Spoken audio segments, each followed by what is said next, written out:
I'm here in Mainz, Germany to check out an intriguing Roman ruin. Why is this stone tower here? During the reign of Augustus, the nephew of Julius Caesar and the first Roman emperor, the Romans were busy expanding across the Rhine River into what they called Germania Magna. At that time, the city of Mainz was called Moguntiacum. This was the capital of the province of Germania Superior, a province which covered the upriver lands bordering the Rhine River. It was one of the prime launching points for campaigns into Germania Magna.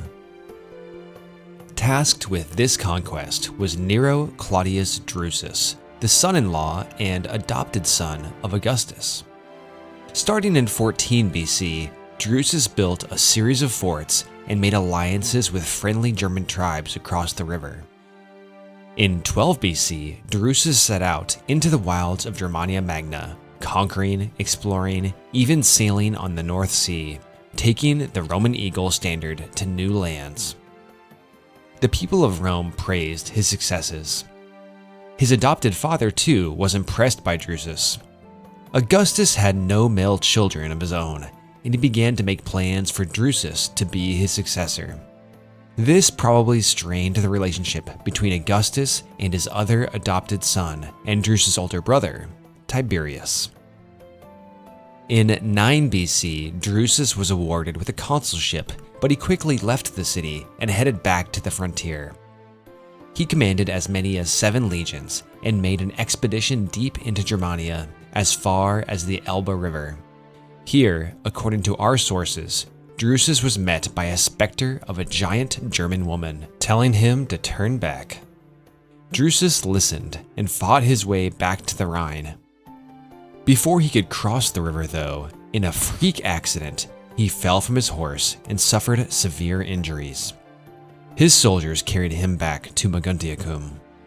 Word reached Augustus, Tiberius, and Livia, the mother of both Tiberius and Drusus, while the imperial family was in Pavia, just south of Milan. The extent of Drusus' injuries must have been clear because Tiberius immediately set out for Moguntiacum. He traveled incredibly fast on the Roman roads, crossed the Alps, and switched horses at every town he came to. Tiberius made it to his brother's side in only 36 hours of sleepless riding, having covered over 330 miles. Tiberius was there in Drusus' last moments, and he bid farewell to his beloved brother. The legions were so moved by the loss of their leader that they spontaneously asked to construct a monument in his honor. Tiberius granted them their wish.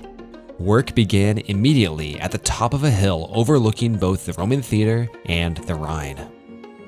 The structure had a square-sided base and a cylindrical upper tower. It was coated in marble and must have been a magnificent sight, gleaming in the sun when seen from across the river.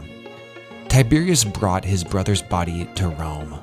This monument to Drusus, a cenotaph, has stood here in Moguntiacum, in Mainz, since 9 BC. Since that time, the Romans lost control of Germania across the Rhine in 9 AD. Moguntiacum flourished and then contracted beginning in the 3rd century as chaos and invasion rocked the Roman world.